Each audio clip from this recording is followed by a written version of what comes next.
now that we know ISO, now we have shutter, okay?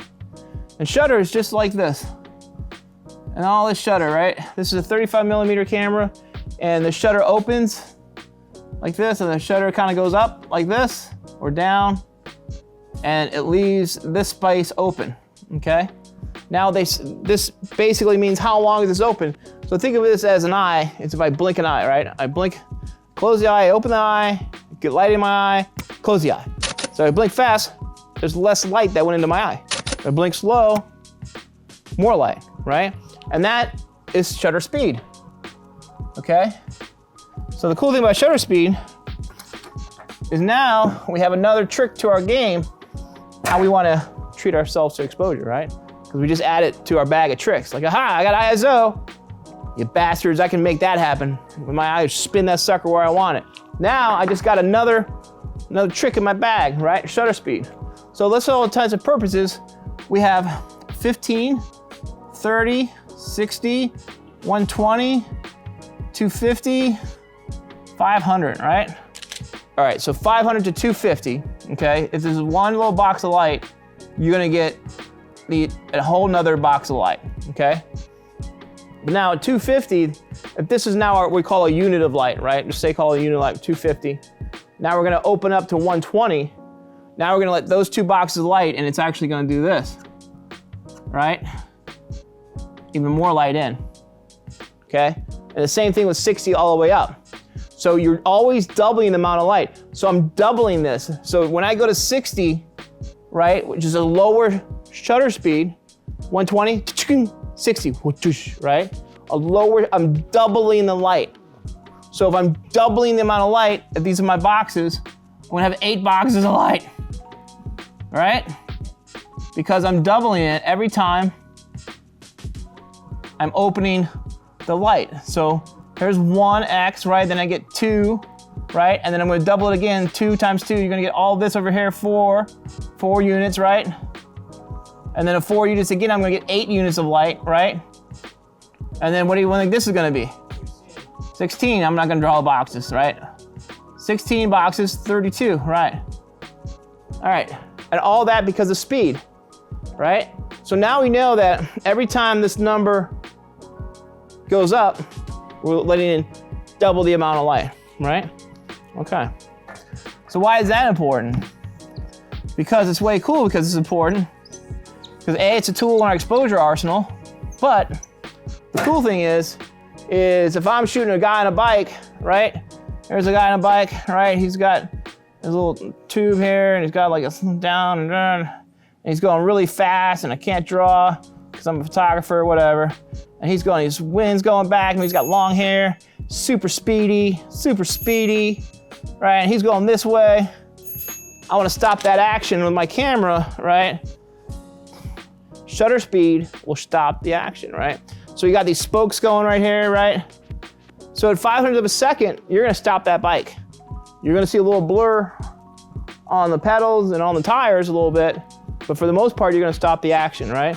You can go 500, you can take that, do it again, go up to 1,000, cut the light again, right? Cut the light again, right? Hell, cut the light again. You have all these numbers in your camera. So at 4,000ths of a second, this dude is tack sharp, right? Because you stop the action, tack sharp. But because maybe you want to have a little motion, because remember, I'm giving you the tools and the understanding so you can be in charge of the camera, and I just tell, oh, look at sports, let me dial the number. The guy running, let me just, that's it, I'll just keep on that setting. Screw that shit, right? Don't do it. You are the photographer, you make the decisions, right? And you might want to experiment. You might find out that 250 or 120 handheld, pretty much he's good to go. He's kind of sharp, everything else is a little blurry, but it gives all that cool little motion to it. That might be just the perfect exposure, right? Or maybe on a football field and I'm shooting, you know, dudes on the football field, one right after the other, right? And they're at a big tackle and they're all going, pushing hands. I'm doing it for mom because she hired me to do football, that's a horrible drawing. But 500th of a second because mom wants to see the kid's face sharp, right? All right. So now we have this camera here figured out.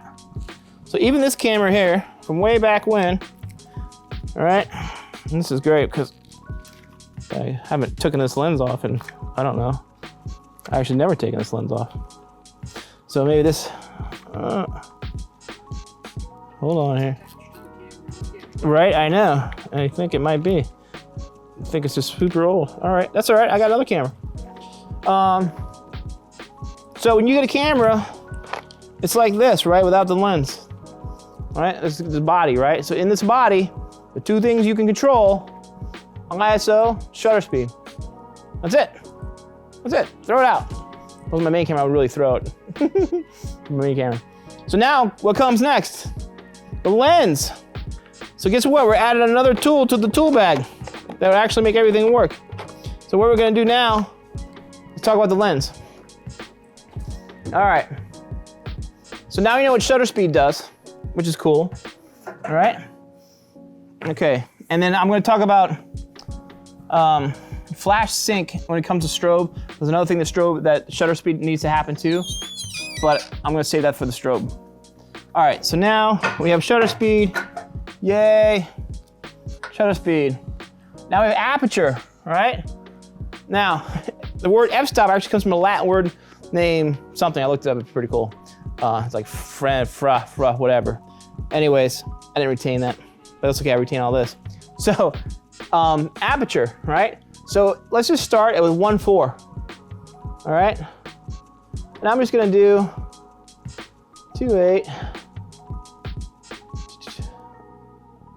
4.0, 5.6, 8, 11, 16, 22, okay. All right, so from the dawn of time, ever since photography came out, believe it or not, it was aperture before shutter speed. The early days of camera, there was no shutter speed. The guy had a lens cap, and the dude just took the lens cap, and he had dialed in the aperture, and he took the lens cap off, and like this. Yeah, that's about right. Put the lens cap back on. That's how old day exposures happen, right? So you have aperture. 1, 4, 2, 8, 4, 5, 6, 8, 11, 16, 22. So here's the deal. Every single lens you're gonna buy is honestly gonna have all these f-stops. Rarely will you have a 1.0 lens. Sometimes you'll have a 32 lens. But in the world of DSLR, this is where you're gonna live. This goes all the way up to 6496 if you have an 8x10 view camera, which nobody does. So, those are the cool things. All right, sorry about the phone call. Anyways, let's talk about aperture, right? All right, so for my studio audience here, which one of these do you think is a big opening, the biggest opening, and the smallest opening? That's correct. So 1.4, this is the aperture, right? And then 2.8, this is the aperture. And this is obviously not to scale. 4, 5, 6, 8, 11, 16, 22, 32. All right, so if you look at the way I have this, right, check this out, okay? Way a lot of light, hardly any light. Now there's pros and cons to this. Just like shutter speed has, we can stop the action or we can blur the action, right? Oh, and I only come back to shutter speed for a second. So you have a focal length of lens. Let's just say this is a 50 millimeter. I gotta talk about that too. Okay, so you have a 50 millimeter lens, okay? And you have a 24 millimeter lens, and maybe you have a 100 millimeter lens, okay? So in the world of 50 millimeter lens, on a 35 millimeter full frame camera, that is what the human eye sees, all right? 50 millimeter lens, that's kind of what it sees right here. So when you go 24, you cut it in half, it sees wider.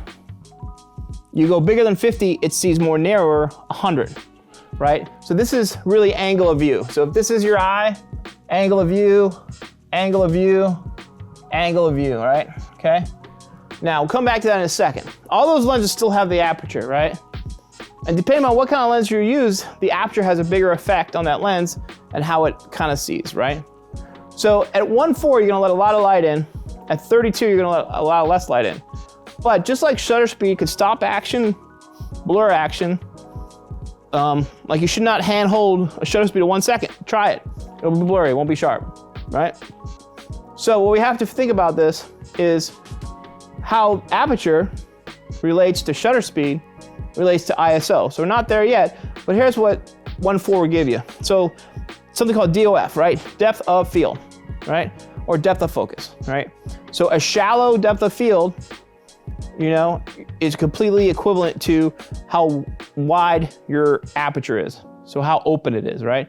So if I take this 1.4 right here, my focus, if this is a straight line right here, everything in focus would be like only that, in between those two straight lines at 1.4. At f32, all this would be in focus, right? Just given the plane, if this was like somebody far away, right? Here's a person standing and here's another person standing, right? So we know that 1.4 to 32, we have more things in focus, less things in focus, right? All right, now, this takes me to, let me follow my notes here. Okay, so if I'm gonna shoot a portrait, okay, we're gonna portrait, right? And I wanna have a blurry background, I wanna get a 2.8 or a 1.4. Because, why is it blurry? Because the only thing in focus is the subject, right? All right, now let's say I wanna see what's in the background. I'm not gonna move anything, I'm just gonna maybe shoot at f8 or f11.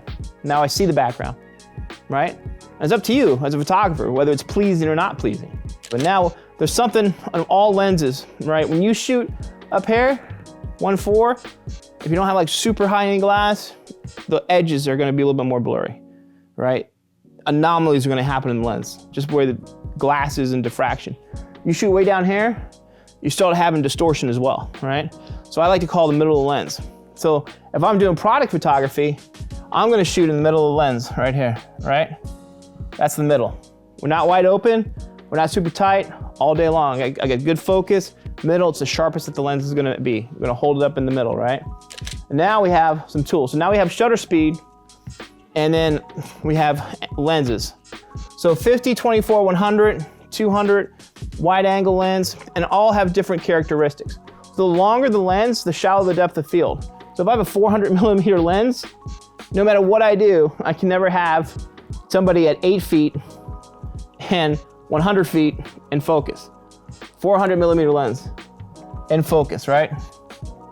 This way and that way, 8 feet to 100, never ever will happen, ever, right? But the minute I shoot the same scene on a 24, it'll happen, but you're gonna see everything, right? So that's what lens selection comes in.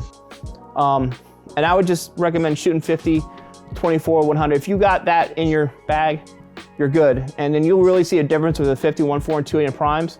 Usually your kit lenses are gonna start at 4, 5, 6, so you're not gonna see that soft focus as much as primes, but it'll still be there in full frame. If you're gonna handheld, and again, you're not really shaky, is your shutter speed should be the same or more than your lens millimeter. What do I mean by that?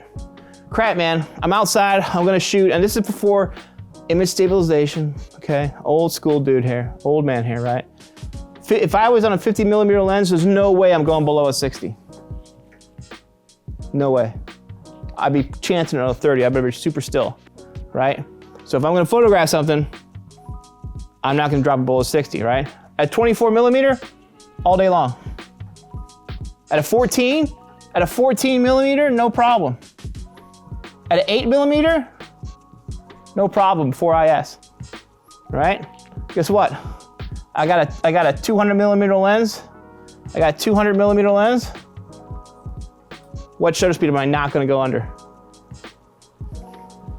250, right? So it's rule of thumb before IS. Now you can do it differently, right? But if you start with the rule of thumb, you know where you're at, the IS will definitely help you out, right? So just something to keep in mind. All right, now we're gonna do a couple exposure equivalent stuff. So we know shutter controls action and how sharp something is. The human body moves between 120 and 60. So if you're gonna try to stop a human body, you know, that's not just sitting really still, you're gonna be 60 to 120, right? If they're still 30th, but then you're kind of still pushing it, right? If they're playing sports, 500, right? Baseball, 1,000, right? Around freeze that ball. And when you shoot sports, any sports with a ball, you have no shot if you don't have the ball in the picture. So just accept that. All right, now, we talked about ISO and how that relates to exposure. We talked about shutter, how that relates to exposure. We talked about f-stop, how that relates to exposure. We talked about some of the millimeter lenses and how that sees. Crash course is going good.